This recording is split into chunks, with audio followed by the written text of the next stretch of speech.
What is up, my friends? Welcome back to the Daily Dose. If you're new, thank you for being here. Welcome. We're glad you're here.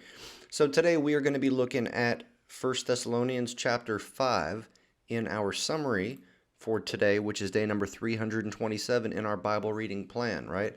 We're going through the Bible in a year. We are on day number 327, approaching the very final stages of the Bible. We're making it through, and we are almost done, y'all. So if you have been trucking along, chugga chugga choo choo, we're almost at our station. So anyways, again, like I said, today, day number 327, 1 Thessalonians, and we're just looking at chapter 5 today. That's it. We've got Psalm 17 on the plate for today as well for our devotional reading, but all we're going to be looking at right now is chapter 5, 1 Thessalonians.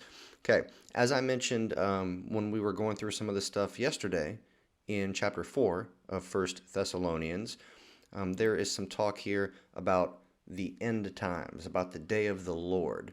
Okay, I'm not going to get too dogmatic about this because there are some differing views and opinions, but what I want to do is read the first half of chapter 5. Chapter 5 is very short. Paul has a little section at the beginning that talks about the day of the Lord, and then towards the end, he's got a few final instructions, and he's got his kind of outro, his little farewell closing section of this letter as he closes the letter to the Thessalonians. So, chapter 5, beginning it says, "Now, brothers and sisters, about times and dates we do not need to write to you, for you know very well that the day of the Lord will come like a thief in the night." Okay. Now, it is in large circles believed that this day of the Lord is the return of the Lord to the earth, right? The return of the Lord to the earth. Some people think it's talking about the rapture. Some people think it's talking about the second coming. But in any case, Paul seems to be talking about definitely a day, some point in the future, when the Lord is going to come. And he says he's going to come like a thief in the night. How do thieves come in the night? They come when people aren't expecting them, right? When a thief comes to rob into somebody's house at night, they're probably not going to do it if there's lights on in the house and if they see people walking around holding shotguns, right? A thief is going to come and try to steal something from your house either when it's late and you're asleep, or when they know that you're not home and there is no activity around the house and you're out of town. We got Christmas time coming up, right? Y'all have seen the movie Home Alone, old school movie, right? There were thieves that would try to go break into people's houses when they were out of town for Christmas to steal stuff, right? So the point here is that they're saying that the Lord will come like a thief in the night. And I believe that to mean he will come at a time when people aren't expecting it, right? So then Paul goes on, while people are saying, peace and safety, destruction will come on them suddenly as labor pains on a pregnant woman, and they will not escape, right? So I don't know if any of you have ever been pregnant, or if you're a guy, if you have been around someone, a spouse who's pregnant, but when it gets closer towards those latter stages, when it's about time to give birth, you might have some false contractions, or what do they call it? I can't remember the name, y'all, but if you know, you know, right? There are some contractions that are like kind of false contractions, right? Briggs and something. Anyways, point being though is that you can be pregnant, you can be going about your day doing your business, whatever, and then your water breaks. When your water breaks, you may not have been expecting it. I mean, you knew that it was coming soon, obviously. If you're pregnant, you know that you're probably approaching 9 months, and it could happen any day. But in most cases, you don't know exactly when it's going to happen, right? There are some signs, you've got a good idea, but you don't know exactly when. But once that water breaks, it's like a surprise. It's bam, okay, you're going into labor, ready or not. Here we go. So that seems to be kind of the terminology here that Paul is using about the Lord coming, and people may not be expecting it, right? And some people are not going to be ready. But then in contrast to that, Paul goes on to say, but you, brothers and sisters, but you, Christians, right? Brothers and sisters, are not in darkness so that this day should surprise you like a thief. In other words, Christians, you are not in darkness. You know better, right? So you should not be totally surprised and taken off guard when this happens, right? Now, again, do we know exactly when the day and the time is that this event is going to happen about that Paul is talking about? We don't know, right? But that's not the point. I think that the point is about being taken by surprise, about it coming upon us unexpectedly, right? So Paul is saying for unbelievers, it's going to come upon them unexpectedly and it's going to be bad. It ain't going to be good and they will not escape, right? But in contrast to that, again, Paul says, brothers and sisters, you are not in darkness so that this day should surprise you like a thief. You are children of the light and children of the day. We do not belong to the night or to the darkness. So then, let us not be like others who are asleep. Let us be awake and sober, right? And now sometimes this phrase, let's not be sleeping, sometimes the term sleep is used kind of as a euphemism for death, right? Like when Jesus went to go raise the dead girl, and people were saying, she's dead, and he said, oh, she's sleeping. And anyways, the term sleeping, when we read it in the New Testament, oftentimes it refers to someone who has died, right? But in this case, it appears to be someone who is asleep to the truth, or unconscious to the truth, or hardened to the truth, or someone who does not know or who chooses not to embrace the truth, right? So here Paul is saying, look, let's not be like those who are asleep. Let's not be going about our day focused on this life and only this life, asleep, unconscious, not paying attention to the reality of God. Let's not do that, right? Let us be awake and sober, okay? Let us be awake and mindful of everything that's going on around us and the fact that God reigns, right?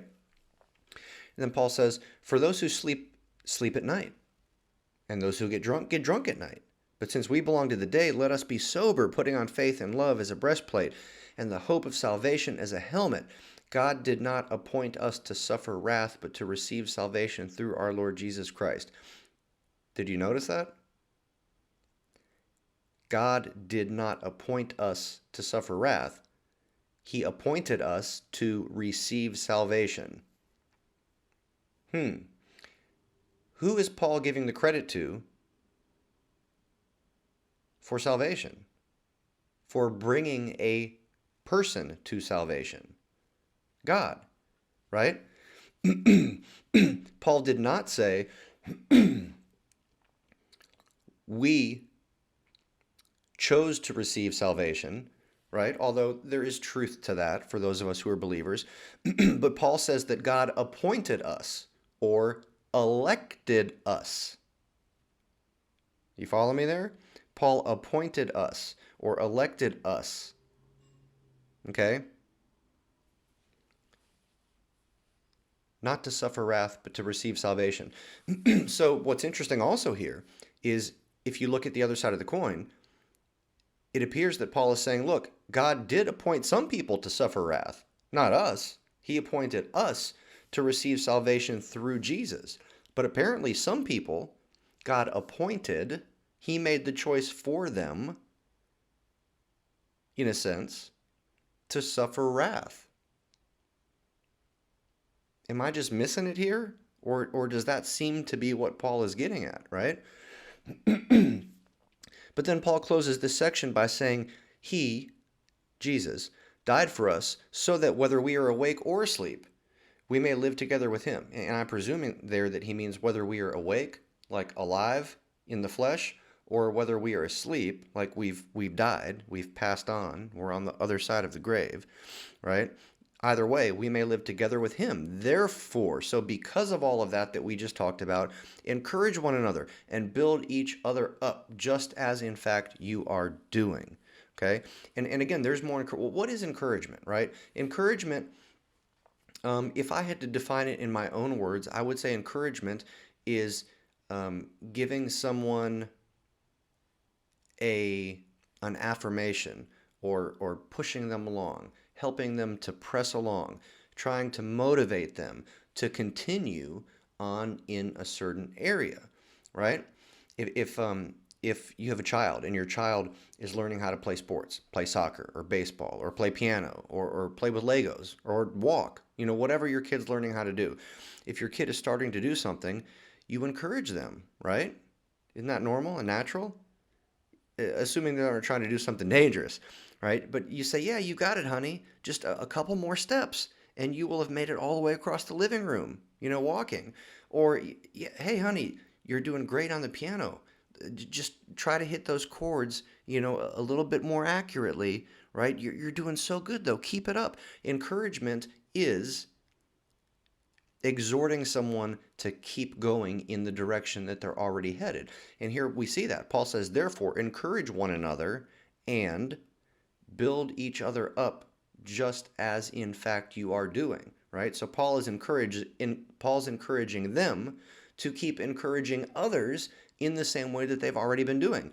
So the Thessalonians needed encouragement. They've been encouraging. They've been doing many of the things they were supposed to do, but Paul still gives them extra encouragement, right? So that they don't lose heart and so that they keep going. Okay? There have been a lot of times over the past year where I have wanted to drop the mic on the Daily Dose and just say, look, not that many people even view these videos, and I put a ton of time into this. Like, I put in like 20 hours a week into these videos, right? And I can see on YouTube like how many views each video has, and some videos don't get any views. And I'm like, am I wasting my time? What am I doing? But there have been certain key people who have come along the way and encouraged me and said, Adam, you're doing a great job, right? And even if people aren't viewing the videos now, maybe one day they will. Those videos don't go away. They stay on YouTube, right? So just because they're not being viewed right now doesn't mean that they're not going to be viewed in the future. And it's not like nobody's watching any videos, right? Some people are watching the videos, and my hope and my prayer is that those people are benefiting in some way. Not because I'm some super cool guy who knows all this information and I can help you and solve your problems. No, the opposite. I don't know what I'm doing. All I know is what I've heard other people say and stuff I've observed and stuff that I've read. And I'm just trying to do this as an encouragement to encourage y'all to get into the Word every day, because it is that important and that life-changing, right, for us as believers to stay in the Word of God. So encouragement is super important. Go encourage somebody today. Yep, you. Go encourage somebody today. Right now. Send somebody a text message. Pick up the phone. Give somebody a call. Go encourage somebody, friend. That's all I got for today. So, hey, thanks for being here. Thanks for your time. And until we meet again, deuces.